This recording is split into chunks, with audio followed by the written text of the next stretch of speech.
there's this thing that we do. It's called compliance monitoring. Yay!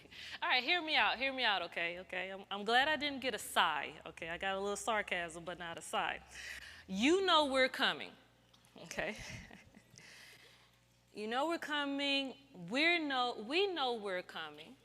And I just feel like you should feel or have an idea of what to expect when we arrive.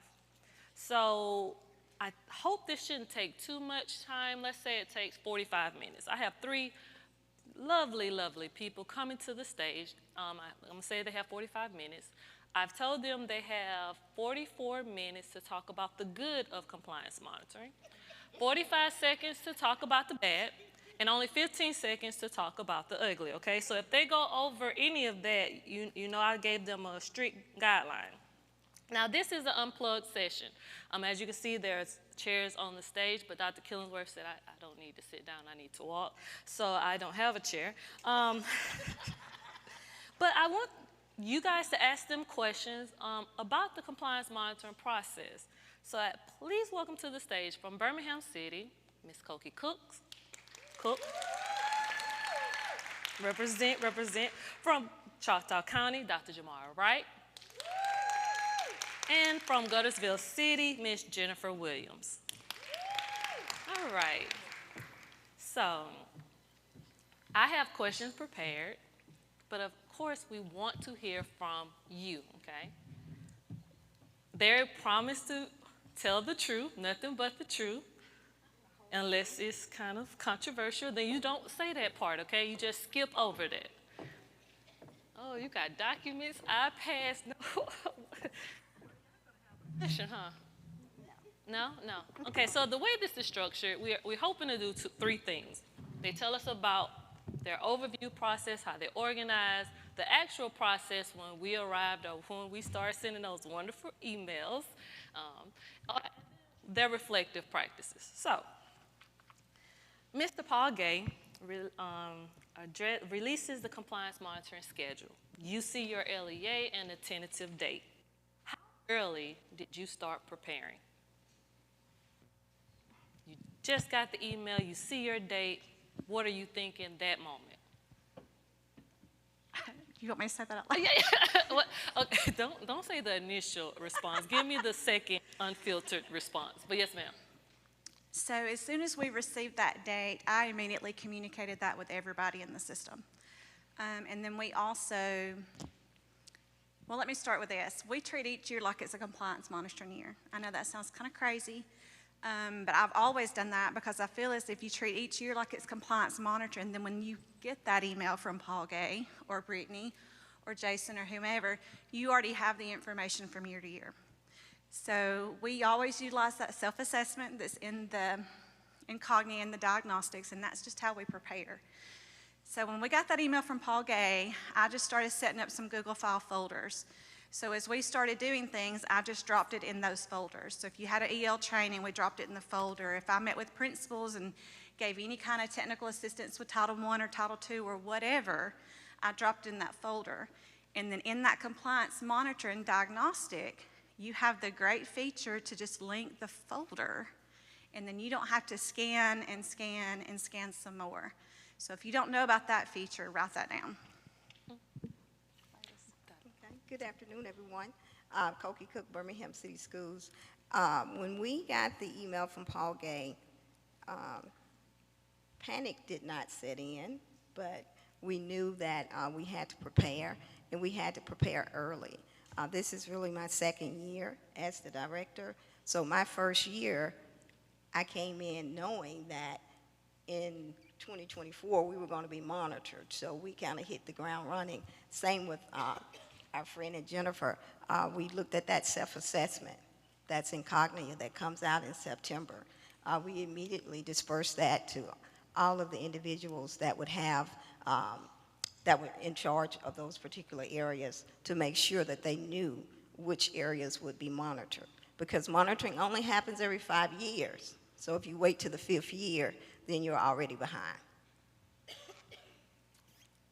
Okay, so our situation was kind of unique. We were initially given a date of October. and we started preparing immediately.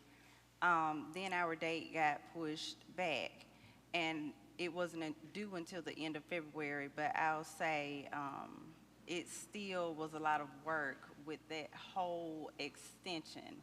So if there's any indication, start as early as possible, because even with extra months, it still was a lot of information to gather. Excuse me, so you're saying, wait, let me just hear this correctly.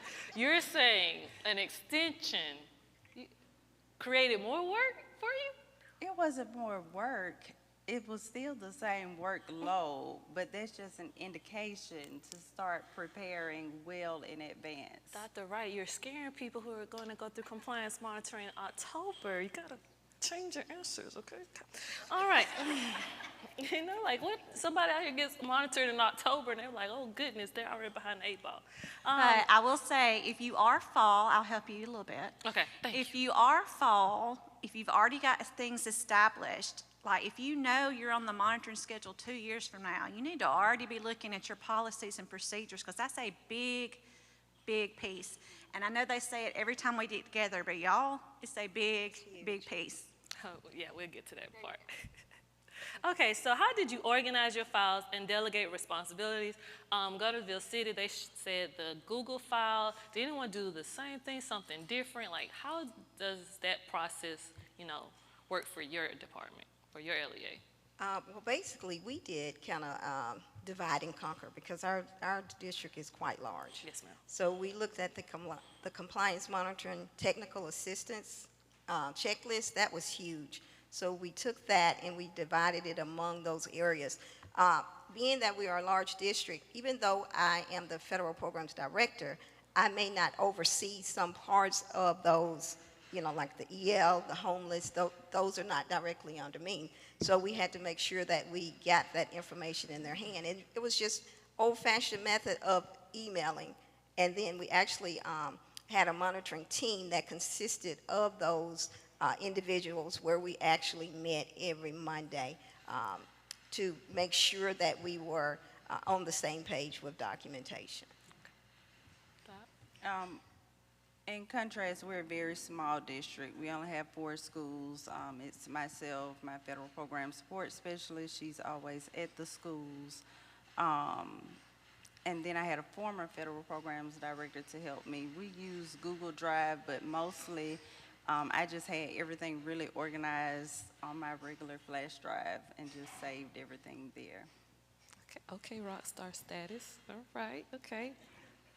All right, so like while you're gathering the things, you're having these conversations with the people you're bringing into the table, we can be honest here. Did you notice anything in your documentation prior to submitting? Like you're collecting things and you're like, hold up guys, it's not gonna jive for us. And like, so how did that process work? Or how did you communicate, hey, this is not what I needed from someone else or someone who was there in a position in previous years, kind of? Okay, so Brittany's talking to me. Oh.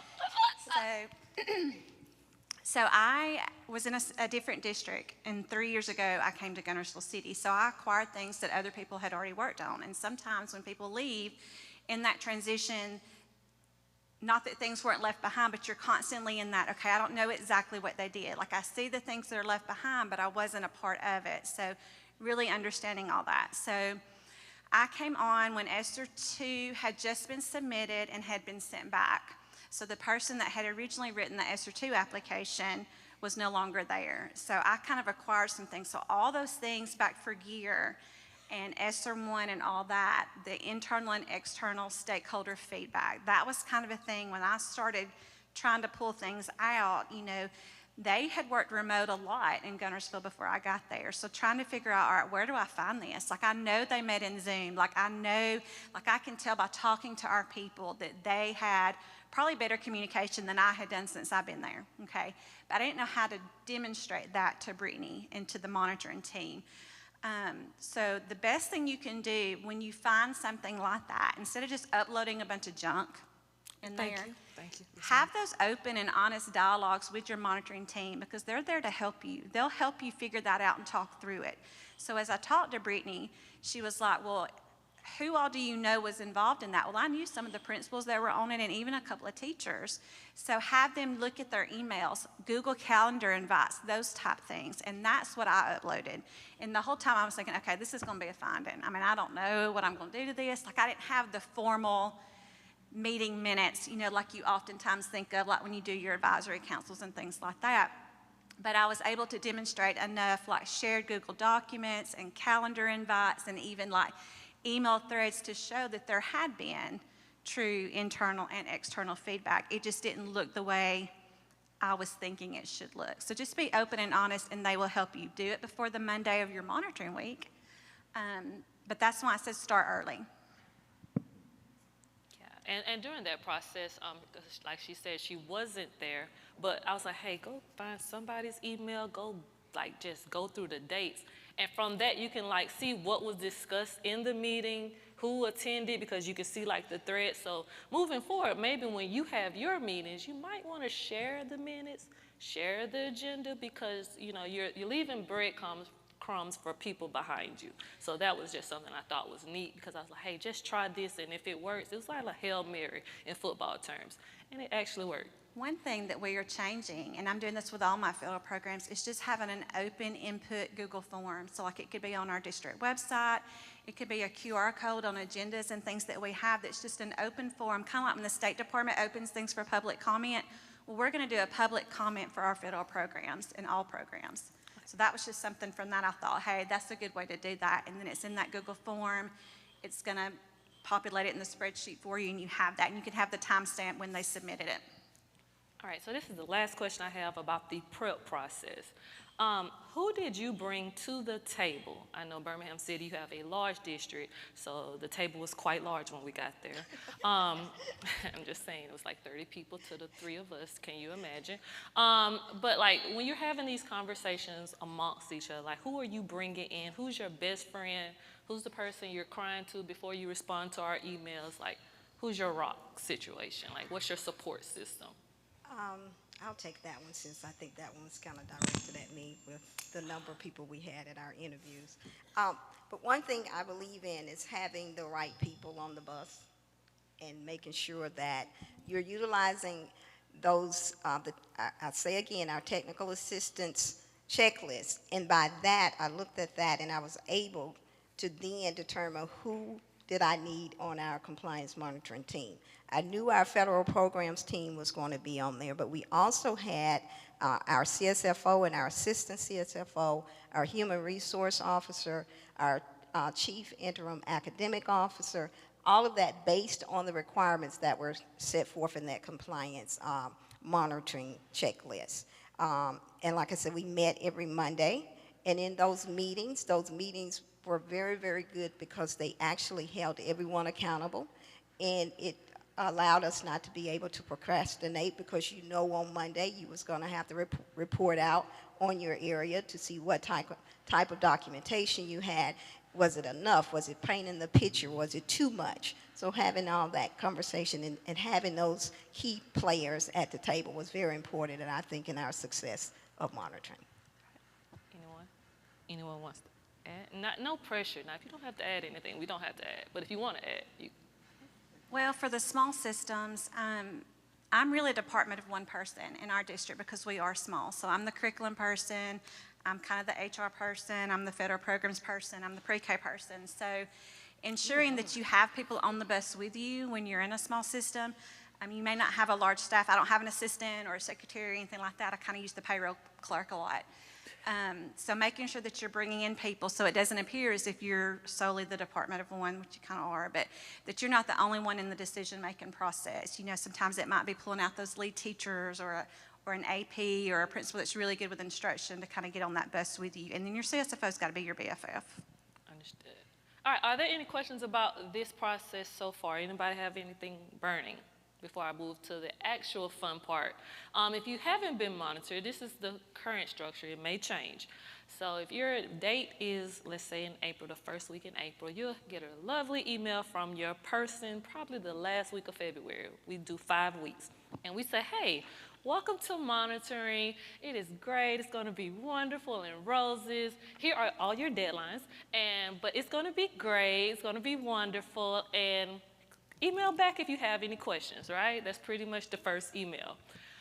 Depending on who your person is, and I can only speak for me, I try to get away from Dr. Killingsworth's office sometimes. So I just say, hey, I have compliance monitoring to do, so I do some compliance monitoring. And you get my email that says, compliance monitoring review number 1. And it's random, because I know your monitoring is 5 weeks away, so you may get this email in 2 days after the welcome to monitoring. You may receive it the next week, but I'm like, hey, I got bored. Here's everything you're missing. And that average email is kind of lengthy, maybe 5, 6, 7, 8 pages long. What was your reaction when you first got that review number 1 email? When you thought you checked every box on that checklist, and here I come with a great smile, thank you kindly. How did you feel about that first review 1 email? So Brittany was not my monitoring person, Dr. Williams was. And for me, I actually appreciated the emails when he sent them. Dr. Williams, are you in here? Okay. But he really did a great job holding me accountable. And I'm a list person. Like, I like to be able to check things off my list. So that worked really well for me.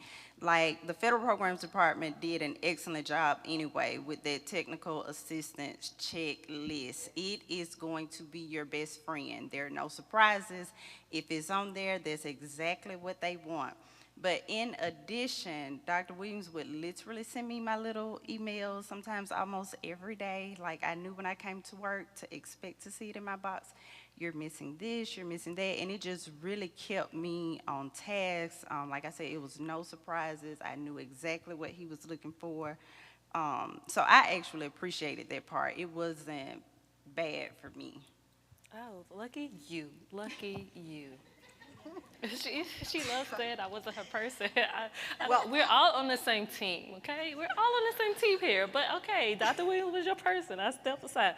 Miss Cook from Birmingham City. Well, I was fortunate to have Jason and Brittany. Do you see the shade, right? Okay, everybody's throwing the shade. Come on, Gunnersville, talk nice for me, Gunnersville. I'm depending on you. But yes, ma'am. So when I received the email, I'm just going to be just 100% transparent. Yes, ma'am. Wouldn't have it. Our district is large. We were a high-risk district. We had to submit a lot of documentation. Ooh, Lordy. And it was overwhelming because I had just received, I believe that same morning, about 5 pages of what I needed to do for my consolidated application. So I was like, oh my God. But you have to have, number one, be patient with yourself, and be patient because they're just doing what they do. And you have to have the mindset that it's not a I got you, but a I'm growing. So when you get it, you're going to go into a panic, but don't panic because they're going to hold your hand through the process. So I do appreciate that. Okay, so I had Brittany. Thank you. About time. Okay, come on. Say some good things. Okay, sprinkle. I will say she was great to work with. The first one I got, it was a little overwhelming, but not necessarily because of anything she did. But like I said earlier, like I had multiple sections of compliance monitoring, not just federal programs that I was dealing with. So I was very thankful for the bulleted list that she would send because I was able to knock out all the federal programs really before our week got here. And then that gave me time to focus on the other things like transcript audits and the technology integration within the technology piece. So for those of you that have to do the multiple areas and not just federal programs, I think you'll appreciate the style and the way the monitoring team is doing monitoring now because they'll start looking at your stuff really early and give you feedback and help you, like Koki said, hold your hand through the process. Okay. I have a question. So, all these wonderful things you've said about me makes me blush. But I really want to know, what component had you puzzled? Like, was there anything on this list or in the checklist that you thought you had, and we were like, no, we don't want that, we need this? Like, do you remember any component that kind of like had you puzzled for a moment? In the finance manual. The There finance are one. things in the Okay. finance manual that's on the checklist that if you're not in LEA accounting or you're not the CSFO, you're like, So my CSFO would be like, no, I think that's in there. That's what they're talking about. And I can't remember, Brittany, I'll have to pull that up. Okay. And then like the contract provisions, we had modeled ours after the 23-24 Federal Programs Handbook that it's in EGAP under those ALSDE resources, but there were still things that Brittany would come back and say, I don't see this. So that's why you really got to ask them questions, because your CSFO will interpret it one way, just thinking through the lens of accounting, and then Federal Program oftentimes is looking for something else. Yes, anything? Well, for us, I don't think it was something that, it was something that we had to, it was a policy that we did not have. So that piqued our interest, because you have to pay attention to your time-sensitive components. And the policy we had to have, I think it was the immediate enrollment for those students of high risk, your migrant, your homeless. We did not have that. And so we had to have, had we not started in time, then we would not, that would have been a finding for us. For me, it was something dealing with the bid, and that's because I'm still a very new federal programs director. This is only year 2 for me. Bids are extremely new, but Dr. Williams was like, we'll get a call with Jason. Of course, Jason explained it, got everything submitted. So for me, it was the bid section. So people who are being monitored next year, you might want to check your enrollment, your bids, your provisions, those contracts. That you can always like bring up an old contract or one that's kind of in place, and maybe you want to give the vendor a phone call and say, hey, we need these provisions, and see if they can do an amendment or something of that nature. And that's something you can do before we arrive, right? Because you guys monitoring every year, so that's just a little caveat. Brittany, back to the Yes, ma'am. back to what you said when you sent the initial email, and this is something I wanted to make sure I said, so I'm going to stop just for a minute. But remember when you get those emails, and I had to remind myself of this often, like it's a journey, it's not a race. Like just because you get that email 4 weeks in with this big long list, like you don't have to tackle it all in one day. And I want to check this off, I want to move on. Like most of you in this room, like we were the ones, we didn't always like the group projects because we wanted to just work on our own and get things done and knock it out. And we like to be first, and we like to be the A student, and we like to get 100 on everything. Yeah. So just remember when you get those, don't stress yourself out, that it is a journey. You've got weeks to do this. You find out way in advance when your monitoring is going to be, and it's not necessarily a race, it's a journey.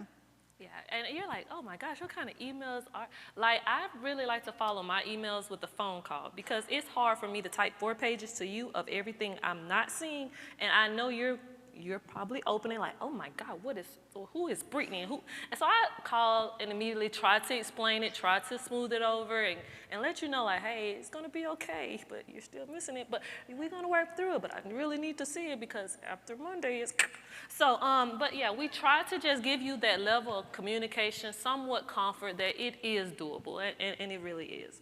During the process though, I find this to be quite cute, kind of, because I come in with this smile, but it's like I have a machete behind my back, but I'm smiling, and I'm saying, well, this is what I see, and you're like, no, Brittany, you're looking in the wrong place, and I'm like, that's not what I see. So how in the process do you make sure that your LEA voice is heard through the process? Like, if I'm not looking in the right area, you know you did it, you know you put it in there, and I might have you confused with another LEA, so how do you stand up for your LEA during the process? I think one key element is when we have those debriefings, you have everybody at the table hearing the same thing, and then we're able to then speak to and bring clarity. That was huge for us because I didn't go into the debriefing just by myself. Yeah. I had to have We remember. You remember? We remember. Yeah, Birmingham Yeah. City brings Bring- everyone. Oh, Bring yes, everyone. ma'am. I believe in that. Absolutely. Because, I mean, that's, you can't do it by yourself, right? And it's a team effort, so. Before anyone jumps in, if we're on site, that means we're actually in the building. So Ms. Cook is referring to like every day after the end of the day. At the morning, we'll say, hey, these are the things that, hey, we're having questions about, and then they will go do whatever they had to do to bring clarity. And at the end of the day, we'll say, okay, there were 7 things. Today, we kind of cleared up 3. These are the 4. And during that debrief, Ms. Cook would have her squad in there. That's what I kind of called them. They were the squad. I never got the same 3 people in the room, but they would sit there and they would take their notes. And if there were, like she said, anything that was kind of still unclear, there's like, no, no, no. And that's when we had our one-to-one kind of conversation, LEA, SDE. Anyone else want to add? Your voice? Ours, we were moderate risk, so we were a desk review. Everything had to be uploaded. And there were some instances, because it's a lot of documentation, there were some instances, well, what was happening was Dr. Williams was sending me things and I was working at the same time he was updating the list. So he would say, it's not there. And I would say, yes, it is. I've already gone in and done it really quickly before you finish sending it. But then there were other times like, we got to one area in EGAP where I was just adamant that my numbers were matching. I added it up, everything. I was like, is it there, Dr. Williams? And he was like, no, it's not. Let me show you what it looked. And so we went in EGAP, and I looked, and of course he was right. So instead of sometimes, it's fine to have a voice, but then when you're wrong, just go ahead and admit you're wrong so you can go ahead and fix it and avoid having a finding or a citation. So it's a perfect balance. There were some times when it was there, and then there were times when it wasn't. And because I listened, I was able to go ahead and get no findings. I just think you're painting this picture of Mr. Williams like he is just this wonderful person, which he is, and you're just like, you're doing it on purpose. You're doing it on purpose. And I don't know what I did to you, Dr. Wright. But no, I think, you know, you're going to have Give me my flowers while I yet live. Yes, ma'am, Ms. Williams. All right, so speaking of voice, I just called Brittany. Like, so she heard my voice. Oh, yeah. Yeah, we did change numbers. Yeah. Yeah, sure we did exchange numbers, and oftentimes, so we were low risk. So like she stated, like it was a lot of desk review, and I liked that because it didn't really involve my school folks as much, but the burden kind of fell on me to make sure that I was painting a good picture of what was really happening in Gunnersville City Schools. But oftentimes what I would upload that I would think, okay, that's clear to me, it may not be to your monitoring team. So you just can't take offense to that. So pick up the phone, call. I think I may even screenshot some things and send back and forth with email and those things. Just don't take offense to it just because they don't see it exactly how you see it. It's just like with anything else that you do. My principals don't always see things that I send out the way that I picture it in my mind. So you just have to allow some grace for that. They'll allow you grace when you go through it if you just allow them some grace in return. All right, so that's the actual process. Are there any questions that you may be curious about what compliance monitoring will look like for your LEA from the floor? Anyone? No one. Perfect. I'm not perfect. Ma'am, do we have the dates? Someone has the dates. It's not me. You have them? They are being finalized. That's the fancy word, Brittany, like not yet. If I may add. That we have them. Like they have them, but they're not going to give it to us, you know, not yet. Yes, ma'am. I wanted to just kind of interject that how important it is when you're, locating your dates, just to make sure that you know what your risk is, whether you're low, whether you're moderate, and whether you're high, because that's going to definitely affect how you plan. And I'm going to jump ahead like, well, when will we know? I don't know that one, but Jason will. Jason, when will the LEAs know their risk level?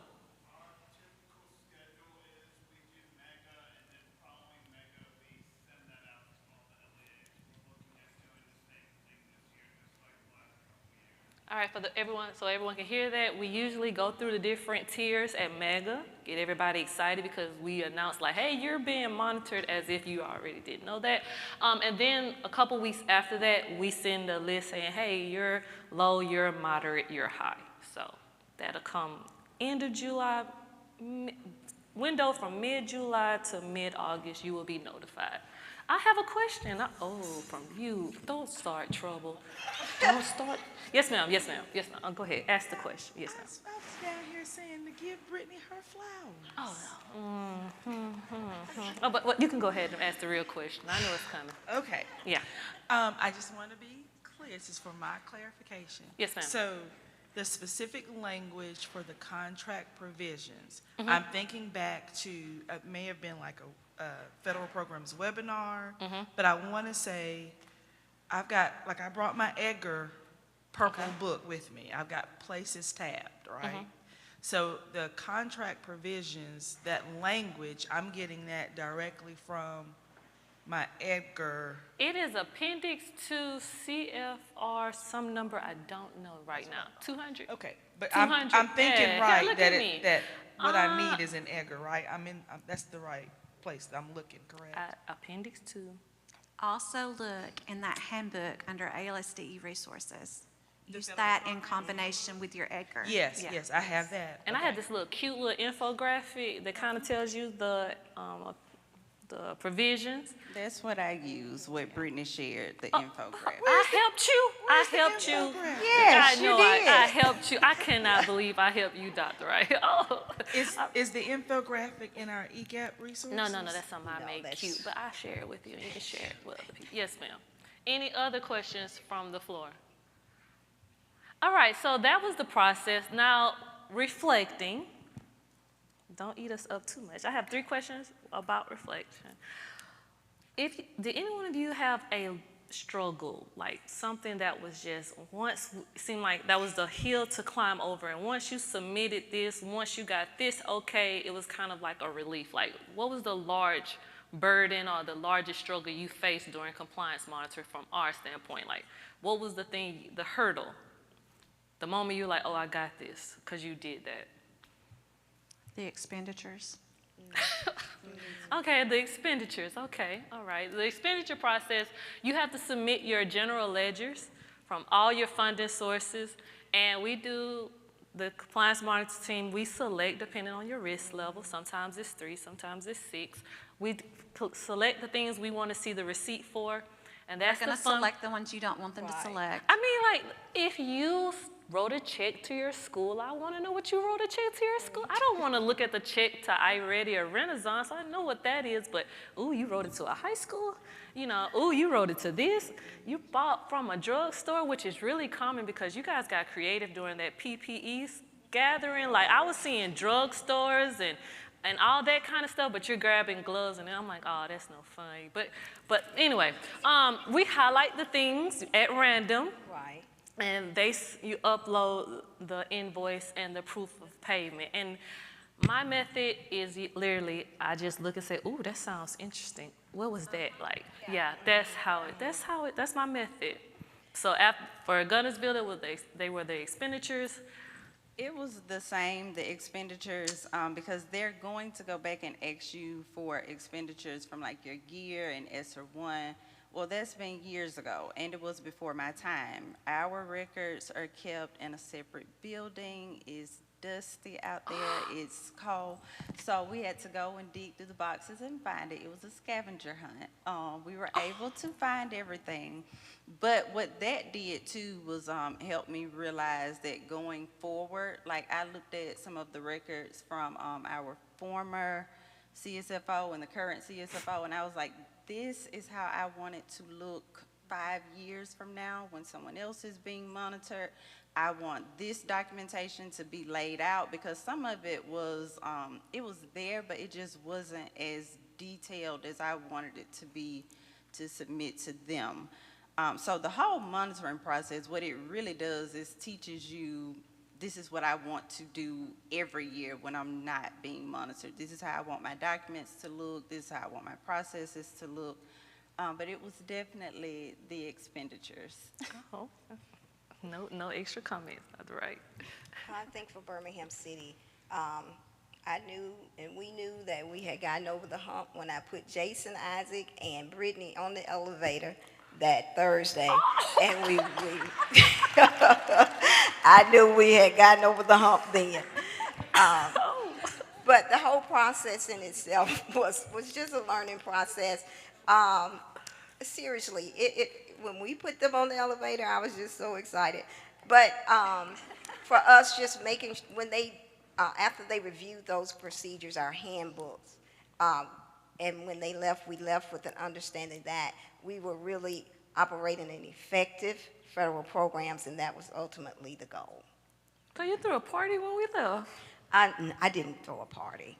I just went across the street to the Harbor Center and sat down for a few minutes. We made you go sit in the park. Okay, Yes, let's you keep it did. moving. Wow, we really made you guys reflect. It wasn't that bad, I promise.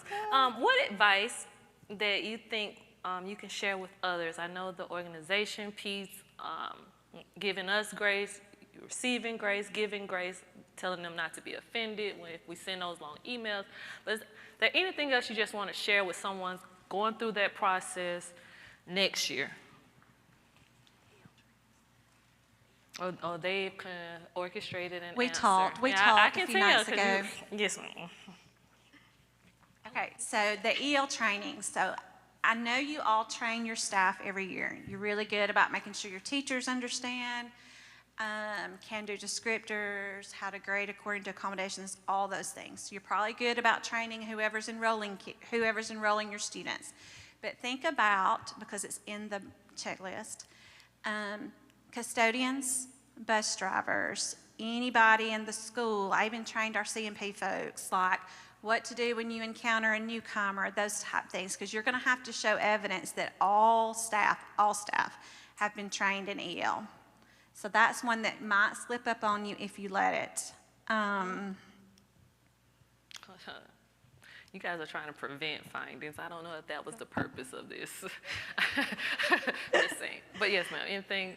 I think too, with us, we have 43 schools, so that's 43 budgets and 43 ASIPs.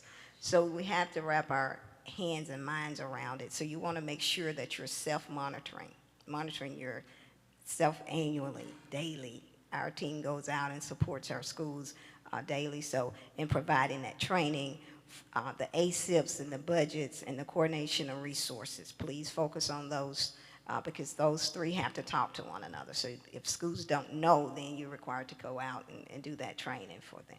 To jump off of that, I had one school principal that's her first year, and she is super savvy with Cognia and ASIPs, and she thought she was helping me because she knew she was going to have to do a Title I budget amendment. Okay, we had talked about it. We had talked about when we were going to do it. She had in her budget to add a part-time person that we had not been able to find. So she knew that was coming. So she thought for monitoring, she was helping by going in the ASIP and going ahead and making those changes.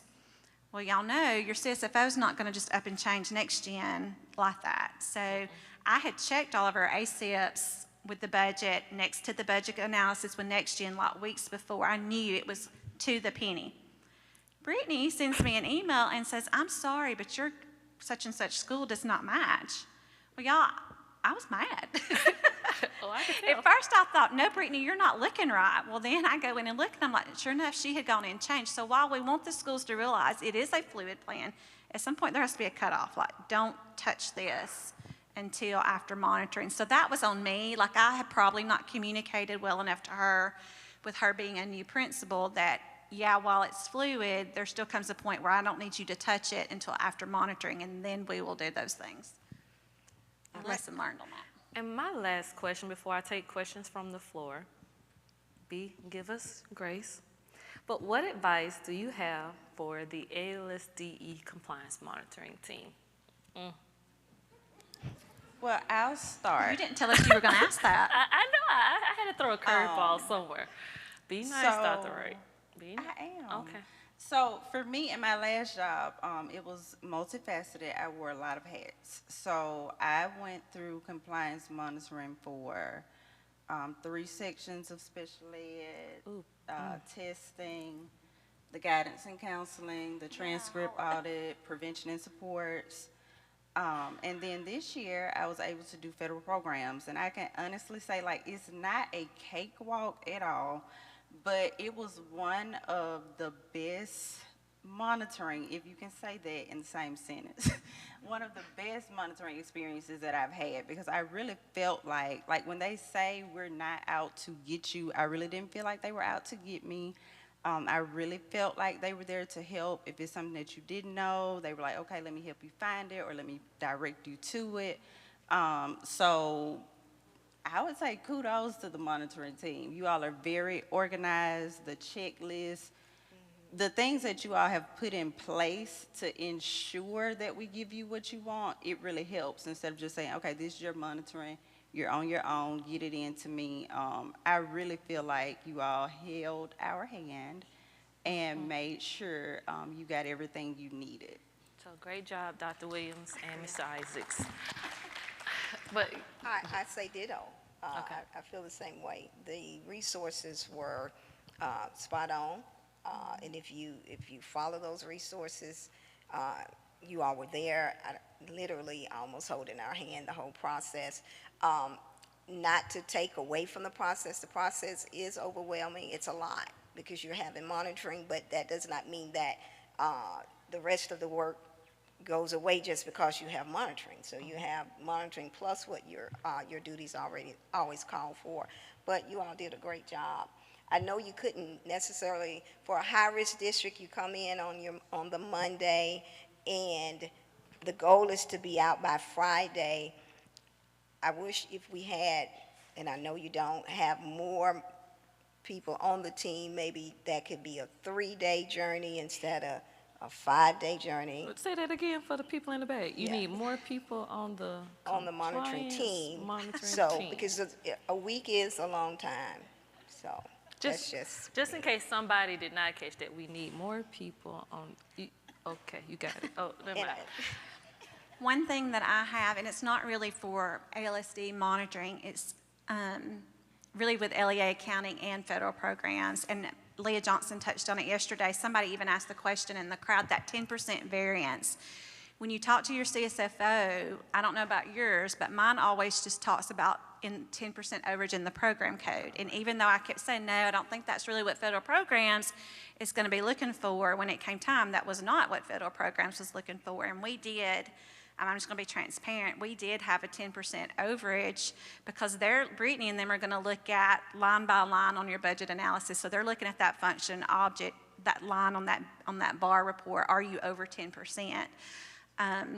So, and like my CSFO has only been a school financial officer for 3 years, so this was her first monitoring. So we kept talking about it, but I should have gone in and looked at that a little bit more closely before we closed out the last fiscal year. And it wasn't major, but I think that is a disconnect. They go to their meetings, and when they hear 10%, they're really talking about within the program code, but federal programs is looking line by line. So just make a note of that. I probably should have already been more proactive on that.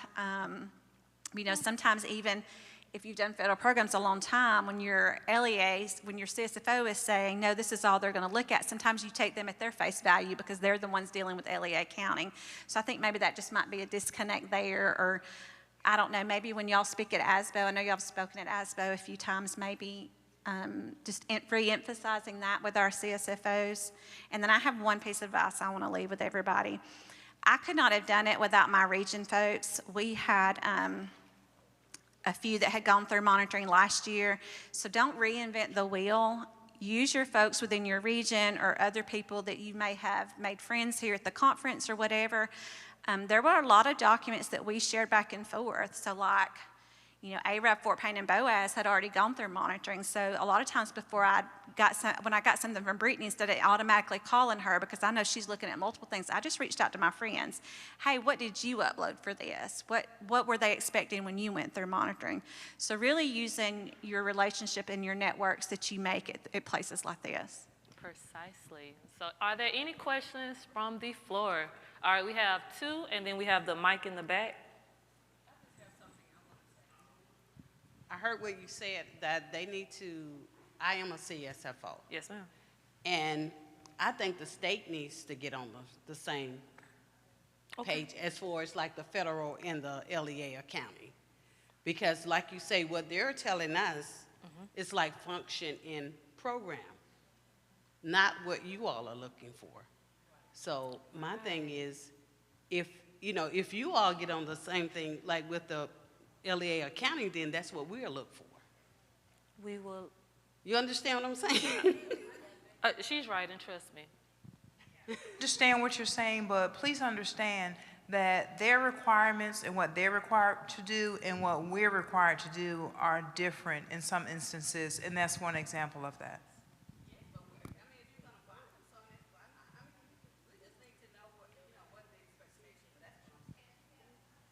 Understood.